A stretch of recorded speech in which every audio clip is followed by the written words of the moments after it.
កាលពីវគ្គមុនយើងបានសិក្សាជាមួយគ្នាអំពីកម្មវិធី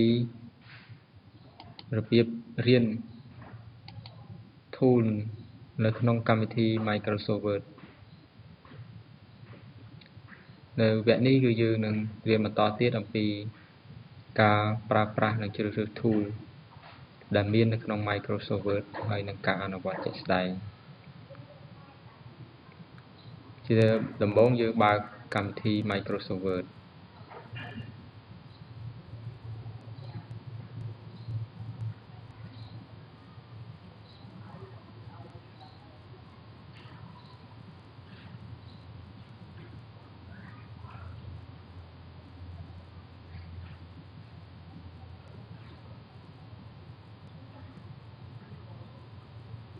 ដែលការបន្ទាប់ពីបើកកម្មវិធី Microsoft Word យើងជ្រើសរើស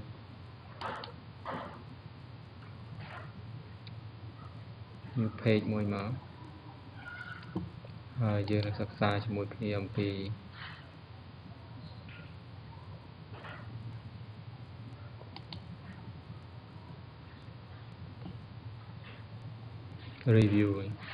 review នៅលើ menu bar spelling grammar គឺនេះវាឲ្យយើងដាក់កំណត់នៅការជួយឆែកមើលត្រួតពិនិត្យមើលអត្ថបទនិងការប្រកបនៅអត្ថបទនៅវេយ្យាករណ៍គឺនេះដាក់ថា spelling and grammar check complete your goods to go នេះនៅពេលដែលយើងវាយអត្ថបទចូលនៅក្នុងនេះវានឹងឆែកឲ្យយើងនឹងមើលឲ្យយើង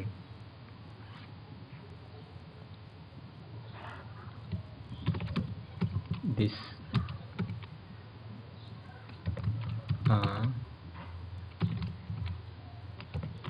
are three kinds of education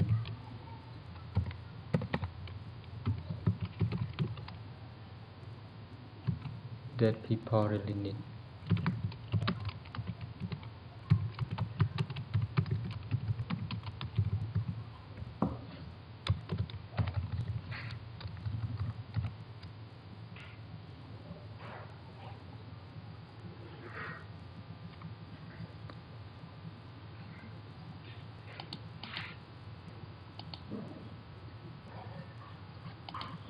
នៅក្នុងនេះគឺការសរសេរមានការខុសវេយ្យាករណ៍ដូច្នេះនៅពេលដែលយើងចុចនៅលើនេះ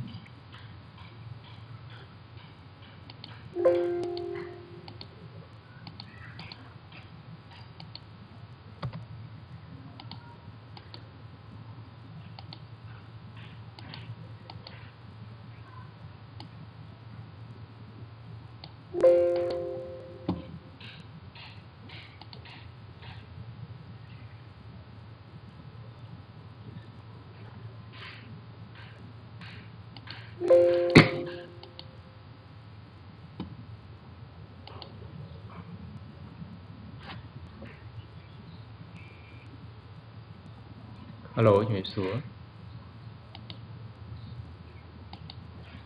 បានខ្ញុំនឹងហើយ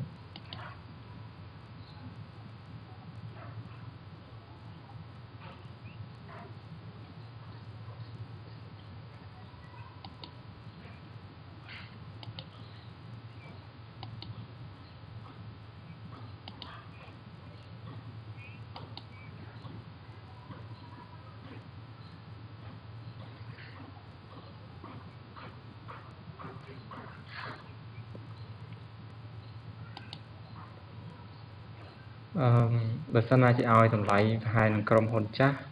ហើយសម្រាប់ការចាប់ផ្ដើមខ្ញុំគិតថាពិបាកអត់អាចទទួលយកបានអញ្ចឹងបងបើសិនណាជាឲ្យប្រាក់ខែគោខ្ញុំប្រហែលនឹងក្រុមហ៊ុនចាស់អញ្ចឹងវាហាក់បីដូចជាដូចអញ្ចឹងខ្ញុំចាំបាច់ចេញពីក្រុមហ៊ុនចាស់មកធ្វើការនៅក្រុមហ៊ុនថ្មីឬអីបាទ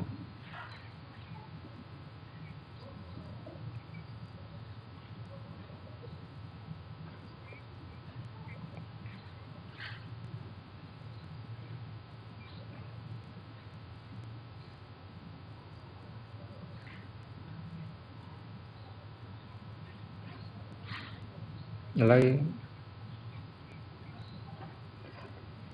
បើសិនណាជាត្រឹម450អីសម្រាប់ក្នុង probation នឹងខ្ញុំនឹងសាកល្បងមើលហើយចប់ probation នឹងចាំបើមើលទៅលើការងារខ្ញុំទៅបើសិនការងារខ្ញុំធ្វើល្អនឹងឡើងខ្ញុំទៅហើយបើធ្វើការងារខ្ញុំធ្វើអត់ល្អទេនឹងអាចបញ្ឈប់ត្រឹម probation ក៏បានដែរបាទបាទខុស$30ក៏ដោយព្រោះខ្ញុំចេញពីទុនមកបាទ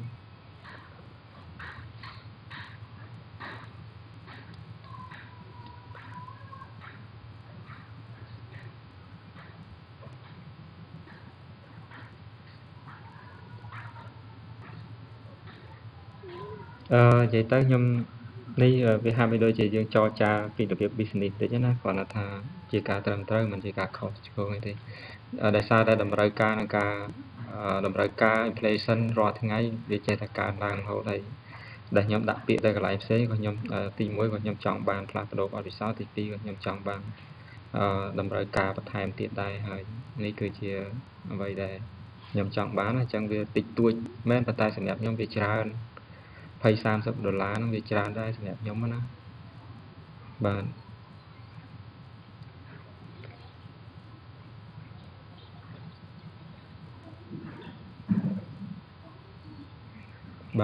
បាទបងស្រីអរគុណបាទជំរាបលា